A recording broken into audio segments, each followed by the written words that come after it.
Bonjour à tous et bienvenue dans Smart Patrimoine. Smart Patrimoine, l'émission qui vous accompagne dans la gestion de vos finances personnelles et qui décrypte également avec vous les actualités et les enjeux du secteur de la gestion de patrimoine. Une émission que vous pouvez retrouver tous les jours sur Bismart.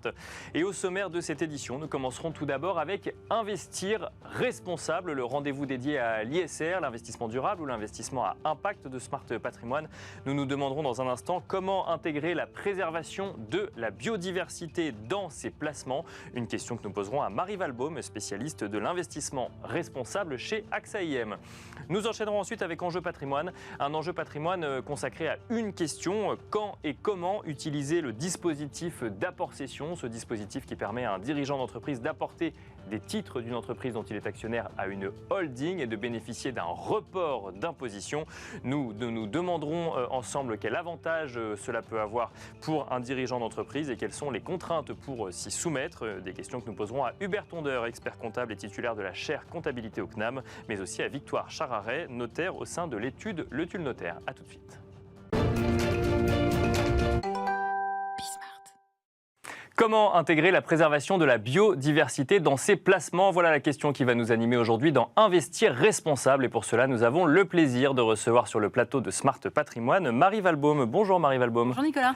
Bienvenue sur le plateau de Smart Patrimoine. Vous êtes spécialiste de l'investissement responsable chez AXA IM. Aujourd'hui, on ne va pas parler d'investissement socialement responsable ou de normes ESG à proprement parler. On va parler d'un petit nouveau dans les produits financiers, même si c'est un sujet effectivement qui anime depuis de longs moments déjà les défenseurs de l'environnement. C'est le sujet de la biodiversité qui a été mis sur le devant de la scène depuis la COP15, ou en tout cas avec la COP15 qui s'est tenue fin 2022. La première question que j'ai envie de vous poser, c'est alors même que le grand public n'est pas encore tout à fait au courant de ce qu'est l'ESG et l'investissement socialement responsable, comment on fait pour aller intégrer de la biodiversité dans des produits financiers, ou plus précisément la préservation de la biodiversité dans des produits financiers? Oui, c'est une bonne question parce que c'est vrai que le sujet de l'ESG, de l'investissement responsable est très foisonnant. On voit pas mal de tendances, beaucoup de changements ces derniers temps, et la biodiversité fait partie des tendances qu'on voit émerger ces dernières années à juste titre, puisque évidemment le réchauffement climatique, on en parle beaucoup et depuis un certain temps, mais finalement on oublie de parler de la biodiversité qui est un corollaire du réchauffement climatique et qu'il y a nécessité d'intégrer dans nos choix d'investissement. Mais alors justement, avant même de se demander comment on va intégrer de la préservation de la biodiversité dans ces placements, on peut peut-être se demander globalement comment est-ce qu'on définit la préservation de la biodiversité d'un point de vue financier. Est-ce que déjà c'est la même définition qu'on peut trouver ailleurs ou au niveau entreprise? Bien sûr. Alors la préservation de la biodiversité, c'est préserver de manière très simple la faune et la flore. Donc comment est-ce que dans nos activités humaines qui sont à l'origine de la détérioration de la biodiversité la plupart du temps, comment dans nos activités on peut à minima ne pas détériorer? Donc il y a deux angles qu'on peut avoir, c'est la préservation, donc modérer finalement les effets négatifs sur la faune et la flore. De l'activité de son entreprise, par exemple. De son entreprise, que ce soit une activité industrielle, de services, tout plein d'activités usuelles, j'ai envie de dire. Et puis, il y a également l'angle de la solution. Comment est-ce que nous, on va aller capter des opportunités d'investissement sur des acteurs innovants qui vont chercher, sur des thématiques extrêmement diverses, à régler une problématique qui affecte la biodiversité. Donc réduire son impact et potentiellement aller chercher des solutions. Exactement. Ce qui amène deux questions sous-jacentes. C'est déjà comment est-ce qu'on réduit son impact? C'est quoi? On gère mieux ses déchets industriels quand on prend l'exemple d'une société industrielle? Alors c'est un très bon exemple. C'est comment est-ce que moi je suis un acteur de l'industrie et comment je fais par exemple pour ne pas polluer plus qu'il ne faut les eaux, les terres qui m'entourent, comment limiter mon impact déchets, mon impact plastique notamment. Le sujet plastique qu'on voit finalement assez peu ressortir dans les normes ESG actuelles, par contre c'est pris en compte dans les critères de biodiversité. Tout à fait. D'accord. C'est exactement ça, c'est comment est-ce que moi je vais essayer de analyser une entreprise par le prisme donc, des activités et des résultats extra-financiers et de m'assurer que sur base de déclaration, évidemment, de l'entreprise, eh bien, elle a pris des activités à bras-le-corps pour limiter son impact négatif. Ça peut très bien être, évidemment, l'émission de carbone qu'on connaît tous, mais également sa chaîne de valeur, de bout en bout, donc de l'extraction des matières premières jusqu'à la production et à la distribution.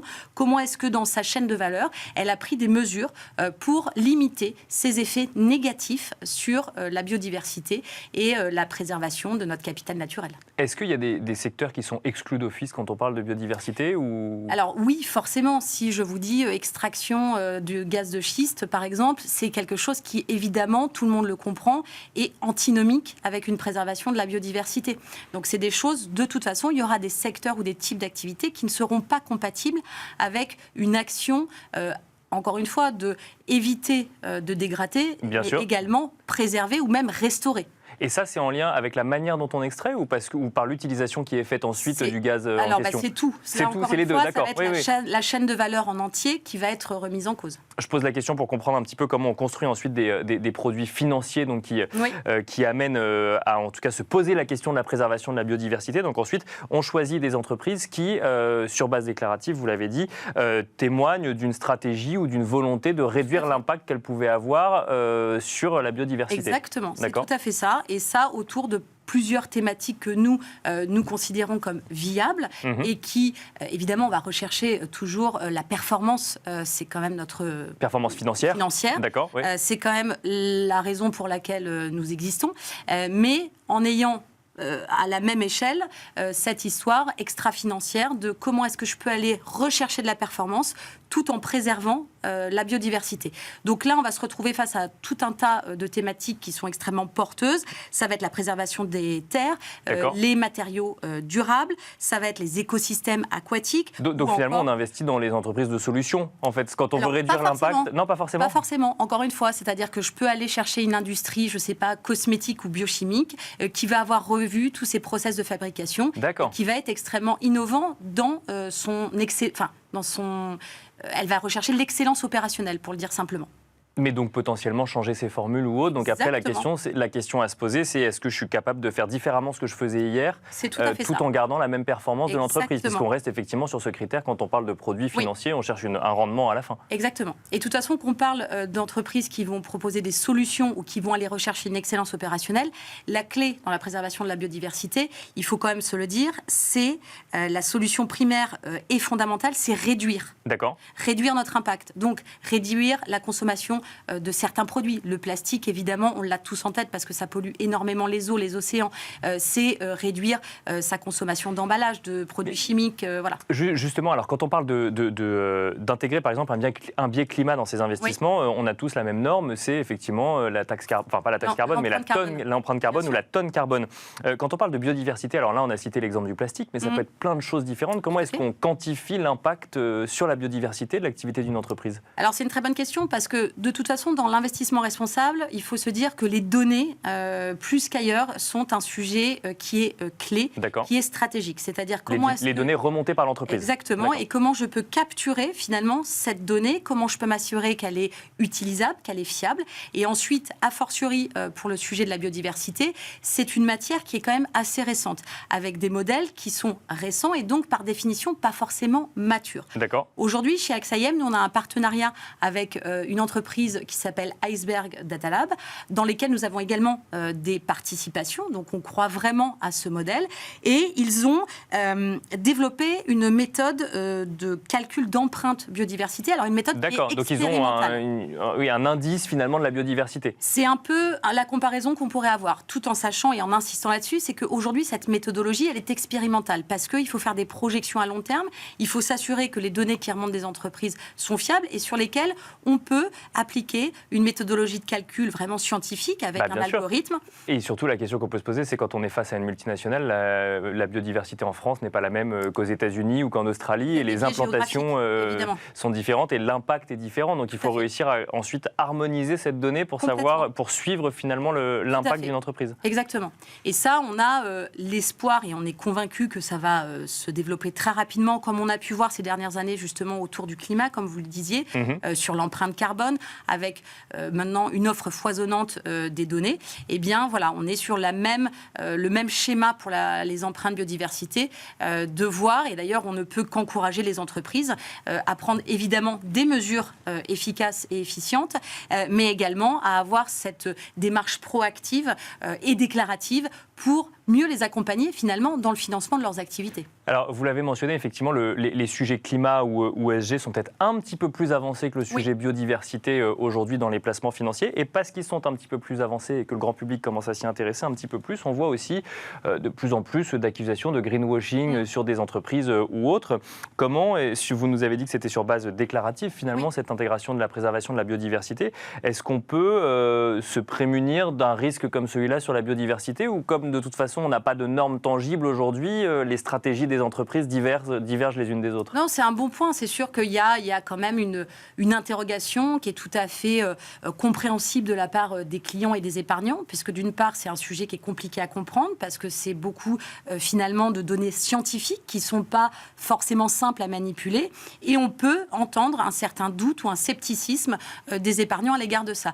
Alors oui, le greenwashing est un risque, mais qui est un risque encore existant, même sur des parties plus connues que sont l'ESG, le climat. Maintenant, oui, on peut éviter le greenwashing en s'assurant que nous, nos processus d'investissement sont robustes, qu'on a une visibilité et une transparence également sur nos prestataires de données. C'est-à-dire comment est-ce qu'on s'assure qu'ils font bien leur travail. Et donc, c'est perpétuellement... Eux, ils vont vérifier, par exemple, ce que disent les entreprises, les prestataires de données de plus en plus. Après, ce n'est pas un modèle infaillible, mais comme partout, enfin, sur une agence de notation crédit, on peut avoir finalement la même interrogation avec des conflits d'intérêts, des choses... Voilà.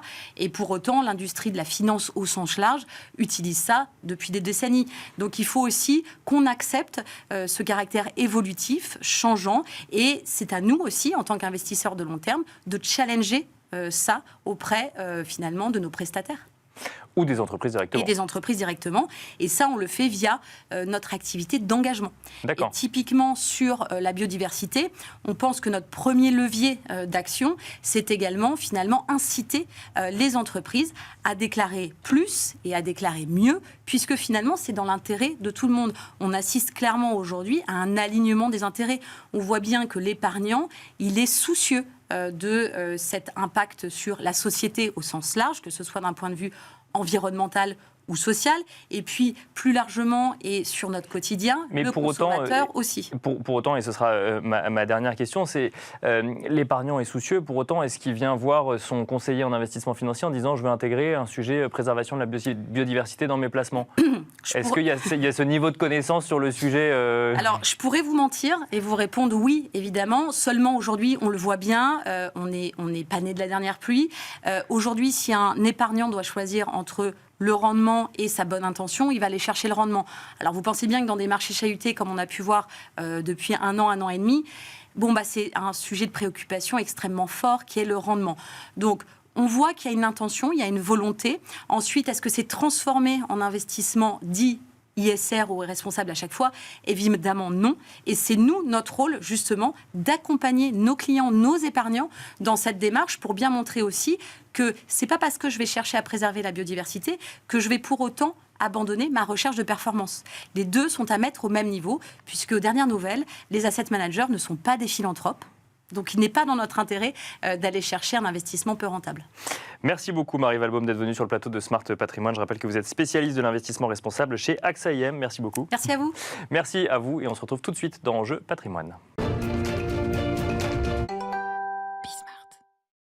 Et nous enchaînons à présent avec Enjeu Patrimoine, un enjeu patrimoine consacré à une question: comment fonctionne l'apport cession, ce mécanisme qui permet à un dirigeant d'entreprise possédant des titres de l'entreprise d'apporter ces titres à une holding avant la cession de ces fameux titres, ce qui amène notamment des facilités fiscales ou des facilités de transmission. Voilà la question qui va nous animer aujourd'hui. Et pour en parler, nous avons le plaisir de recevoir sur le plateau de Smart Patrimoine Victoire Chararet tout d'abord. Bonjour Victoire Chararet. Bonjour Nicolas. Bienvenue sur le plateau de Smart Patrimoine. Vous êtes notaire au sein de l'étude Le Tulle Notaire. Nous allons voir avec vous donc, comment vous accompagnez les dirigeants d'entreprise lorsqu'il s'agit de monter ce dispositif d'apport-cession, d'y réfléchir. Mais juste avant, nous avons le plaisir d'accueillir également Hubert Tondeur. Bonjour Hubert Tondeur. Bonjour. Bienvenue sur le plateau de Smart Patrimoine. Vous êtes expert comptable, mais également titulaire de la chaire comptabilité au CNAM. Vous allez nous expliquer aussi comment est-ce que vous accompagnez finalement ce dirigeant d'entreprise qui manifestement est accompagné accompagné par beaucoup d'experts lorsqu'il s'agit de monter un dispositif comme celui-là, par donc des experts comptables, des notaires, mais aussi parfois des avocats fiscalistes. Victoire Chararé, on va commencer avec vous tout de suite. Quand on parle du dispositif d'apport-cession, qui peut aussi être connu sous un nom un peu plus barbare, qui est le 150-0 BTR, si je ne dis pas de bêtises, de quoi parle-t-on exactement? C'est-à-dire que on détient des parts d'une entreprise, oui. On les apporte à une holding qu'on a créée pour l'occasion et ça permet de réduire la fiscalité liée à la cession de ces titres une fois qu'ils seront cédés? Une holding créée à l'occasion ou alors préconstituée, d'ailleurs. L'objectif, c'est d'apporter, l'entrepreneur apporte les parts de sa société opérationnelle juste avant une cession et dans le but de ne pas payer la plus-value au moment de l'apport. Si vous voulez, dès lors qu'il apporte à une holding qui contrôle, la plus-value d'apport va être placée en report d'imposition, donc pas imposée immédiatement. Et donc ça va lui permettre derrière, si vous voulez, d'avoir des disponibilités plus importantes au sein de la holding, soit pour réinvestir, soit pour, s'il a sondé un peu avant, c'est-à-dire dans un délai de 3 ans, pour en disposer comme il l'entend au sein de sa holding. Donc il y a un avantage fiscal avec un délai, hein, c'est ce qu'il faut comprendre, mais pour bien comprendre le mécanisme, c'est finalement un dirigeant d'entreprise qui est actionnaire d'une première société, mais donc avec une partie opérationnelle, également actionnaire d'une holding, et c'est comme s'il cédait ses titres en fait d'une première société à une deuxième, mais comme il est actionnaire de la deuxième, finalement il n'y a pas de plus-value et de fiscalité sur la plus-value, c'est bien ça? Il les apporte. En fait, si vous voulez, l'opération d'apport en principe est éligible à la plus-value. Et là, on se retrouve dans un système où elle va être placée en report, c'est-à-dire qu'elle va être calculée au taux en vigueur. D'ailleurs, il y a des obligations déclaratives, c'est-à-dire qu'elles vont être déclarées dans sa déclaration d'impôt, mais elles vont être mises en report et le report va être consolidé au sein de la holding si certaines conditions sont remplies. Hubert Tondeur, vous voyez souvent ce genre de cas de personnes qui ont en tête un mécanisme comme celui-là et qui vous disent tiens, effectivement, maintenant que j'ai anticipé, maintenant que je pense à la cession de mon entreprise, je vais monter un dispositif d'apport-cession? Oui, c'est très fréquent. Alors on le retrouve dans différentes situations. Hein. Le dirigeant qui pense à la cession pour réinvestir, le dirigeant ou le jeune dirigeant qui entre guillemets, fait une grosse plus-value parce qu'il a monté une start-up, par exemple, et il va lever des fonds, il va trouver des investisseurs qui vont lui racheter une part du capital et lui va vouloir réinvestir dans une autre structure. Mais aussi ceux qui prévoient leur départ en retraite avec au préalable la cession de l'entreprise pour justement éviter ce frottement fiscal de plus-value. Parce que si on reprend l'exemple de Victoire, c'est j'ai constitué ma société avec 10 000 euros de capital, finalement c'est la valeur historique de ma société. Demain je la vends même 1 million d'euros. Mais il y a une plus-value qui est quand même assez conséquente. Voilà, et là, je suis taxé soit avec des abattements à l'IRPP, donc très rapidement à 45%, soit à 30%. Si je mets ça, c'est-à-dire que si j'apporte ces titres dans une holding que moi-même je contrôle, je ne paye pas l'impôt au moment où je fais l'opération. Mais comme le disait Victoire, effectivement, cette plus-value est bien déterminée, c'est-à-dire que mon million, moi mes 10 000 sont déterminés. J'ai bien calculé... C'est bien déclaré quelque part. C'est déclaré dans ma déclaration de revenus. Chaque année, puisqu'il y a effectivement 3 ans, avant de pouvoir sortir de l'opération, potentiellement, je vais bien devoir déclarer chaque année cette plus-value, mais je ne peux pas la payer, en fait. Et alors, vous mentionnez tous les deux le délai de 3 ans, ça veut dire qu'au bout de 3 ans, ce report d'imposition est annulé et on repart à zéro. Qu'est-ce qui se passe au bout de 3 ans? Si vous voulez, il y a 2 apports-cessions qui dépendent, si vous voulez, de circonstances plutôt, qui dépendent de la maturité du projet de cession de l'entrepreneur. C'est-à-dire que s'il s'y prend à l'avance et qu'il envisage une cession de son entreprise à moyen terme, 3 ans en l'occurrence, il va pouvoir apporter les titres de sa société opérationnelle à sa holding. Et la holding, si elle les cède dans les 3 ans, auquel cas, n'a pas d'obligation de réinvestissement dans une activité économique. D'accord. Et donc là, pour le coup, il y aura une imposition sur la plus-value? Non, c'est-à-dire que la holding peut utiliser les fonds pour la gestion de son patrimoine privé. D'accord, ok. Mais il faut attendre 3 ans. Ouais. Mais il faut attendre 3 ans. Néanmoins, si le projet de cession est beaucoup plus immédiat, si des pourparlers sont déjà en cours, etc., là, on se trouve dans une situation où il va apporter les titres à sa holding. La holding va potentiellement vendre assez rapidement. Et il aura dans ce cas-là une obligation de réinvestissement qui est de 60% du prix de vente dans les 2 ans de la cession, dans une activité économique. Donc utile à l'économie. C'est d'ailleurs pour ça que le système a été mis en place, pour faciliter les restructurations d'entreprises. Et cela étant, ça a été ouvert récemment à des produits d'investissement, produits structurés, fonds communs de placement, à risque. Pour investir dans l'économie. On arrive peut-être effectivement à la question que j'allais poser, Hubert Tondeur, c'est que l'administration fiscale fait rarement des cadeaux dans un sens. Pourquoi est-ce qu'un tel dispositif existe ? Mais il existe pour la raison qui vient d'être évoquée par Victoire. C'est, si je reprends mon petit calcul de 10 000, 1 million, j'ai 990 000 euros de plus-value. Si j'ai quelqu'un qui veut réinvestir dans une opération, dans une activité économique, eh bien, je lui permets de réinvestir à hauteur de 990 000 et pas de 600 000 euros si on fait un calcul grossièrement de 30% de fiscalité. Donc c'est un potentiel de réinvestissement qui est beaucoup plus important. Et il ne faut quand même pas oublier que c'est un report d'imposition. Donc ça n'est pas une exonération d'imposition. Donc à un moment, quand vous réinvestissez, la plus-value qui va être réalisée dans le futur sur votre réinvestissement va être imposée, mais aussi le volume de départ. D'accord. Sauf dans 2 cas, et ça c'est plutôt les notaires qui traitent ce type de sujet. Alors un qui est traité par pas les notaires ni les experts comptables, c'est votre décès. D'accord. Ouais. Si vous décédez, vos héritiers vont hériter d'une société qui va porter une plus-value, mais il n'y aura plus d'imposition sur la plus-value.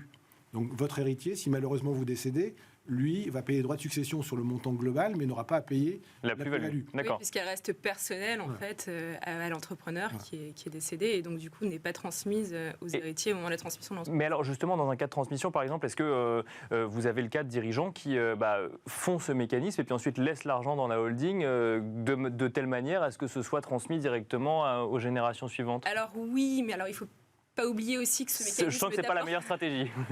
Non, le mécanisme d'apport-cession n'est pas toujours étudié individuellement. D'accord. On peut aussi penser à un autre mécanisme qui est la donation avant cession.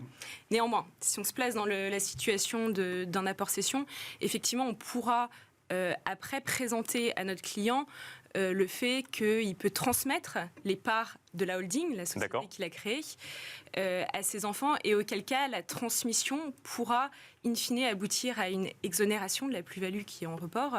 Alors là, c'est soumis encore une fois à plusieurs conditions, c'est-à-dire que quand il va transmettre les parts, les titres de sa holding à ses enfants, le report d'imposition va être transmis sur la tête des enfants. Ah oui, donc ils devront attendre le même délai finalement. Exactement, déjà le délai doit être respecté et il y a un délai supplémentaire, c'est-à-dire que les enfants vont devoir conserver pendant 5 ans les titres de la holding et c'est seulement après que la plus-value est purgée. Et ce délai est même porté à 10 ans quand c'est des investissements dans des fonds communs de placement à risque et pas dans une entreprise directe d'activité commerciale. Et là, quel que soit le montant qu'on transmet à ses enfants, à partir du moment où on transmet des parts d'une entreprise, ça permet de le purger. Mais alors là, c'est intéressant ce que vous dites, parce que généralement, ce type de donation porte pas forcément sur toute la holding. D'accord. Soit elle porte sur une quote-part, soit elle porte aussi sur la nue propriété. On fait souvent des donations avec réserve d'usufruit. D'accord. Et auquel cas, la plus-value en report, la quote-part qui est reportée sur la tête de l'enfant, est celle qui est équivalente à la valeur de la nue propriété. Donc, l'entrepreneur conserve sa plus-value en report à la valeur de son usufruit qui conserve et sera purgé a priori à son décès.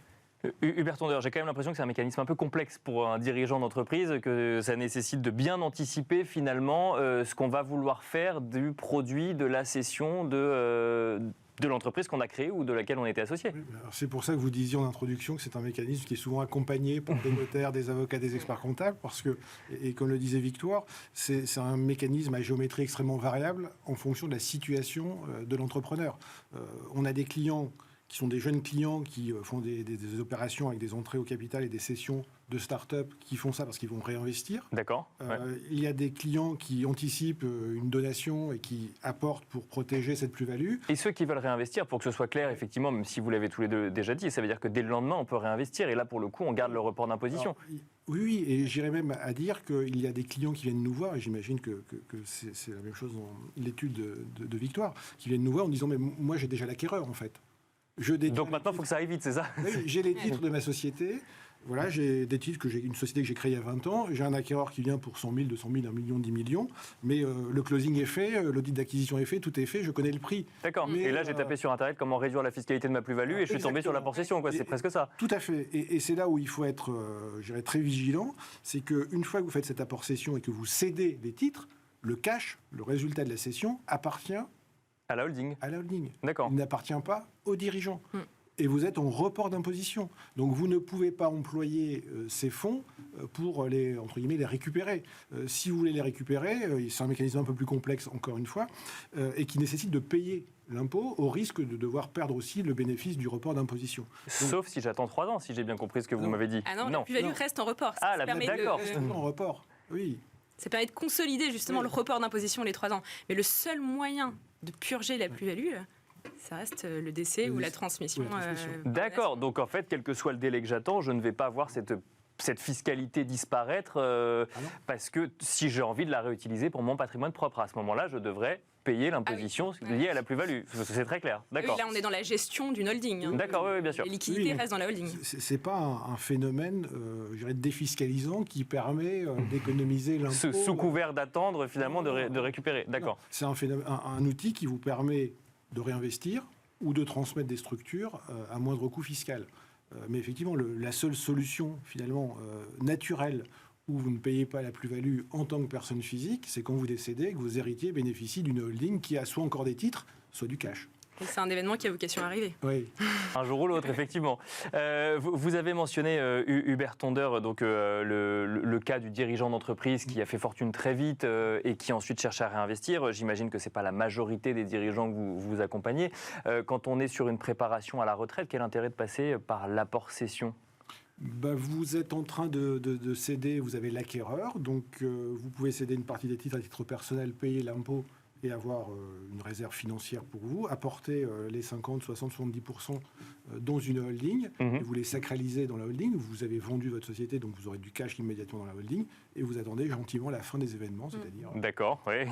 Il y a beaucoup d'entrepreneurs qui détiennent leur patrimoine par leur holding. C'est une sorte d'état d'esprit aussi. Donc si vous voulez, ça permet d'avoir plus de disponibilité au sein de la holding.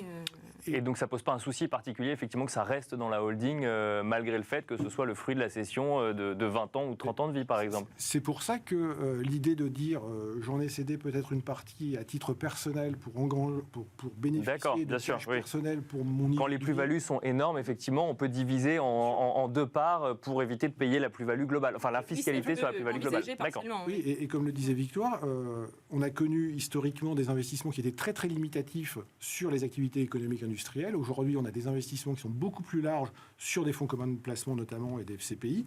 C'est sûr qu'aujourd'hui, les banques proposent des supports d'investissement qui sont à peu près sans risque, on va dire, en capital, et qui permettent de réinvestir le cash qui est dans la holding. Donc c'est quand même un bon moyen de faire fructifier son patrimoine dans la holding en faisant soit une opération de transmission à terme, soit à terme final, le jour où vous décédez. Et la durée du réinvestissement est limitée, il faut le savoir. C'est-à-dire qu'on réinvestit dans une société ou des moyens d'exploitation d'une activité économique, commerciale ou que sais-je. La durée de cet investissement, elle est de 1 an. D'accord. Elle est en l'occurrence portée à 5 ans quand c'est des investissements financiers, mais à l'issue de ce délai, le report, il est consolidé et la holding peut employer les fonds dans la gestion de son patrimoine privé. Du moment que ça reste dans la holding. Pour le coup, je le précise effectivement pour les gens qui nous écoutent. Merci beaucoup à tous les deux d'être venus sur le plateau de Smart Patrimoine. Merci Victoire Chararet. Je rappelle que vous êtes notaire au sein de l'étude Le Tulle Notaire. Merci beaucoup. Merci également Hubert Tonder, expert comptable et titulaire de la chaire comptabilité au CNAM. Merci beaucoup. Merci à vous de nous avoir suivis et à très vite sur Bismart.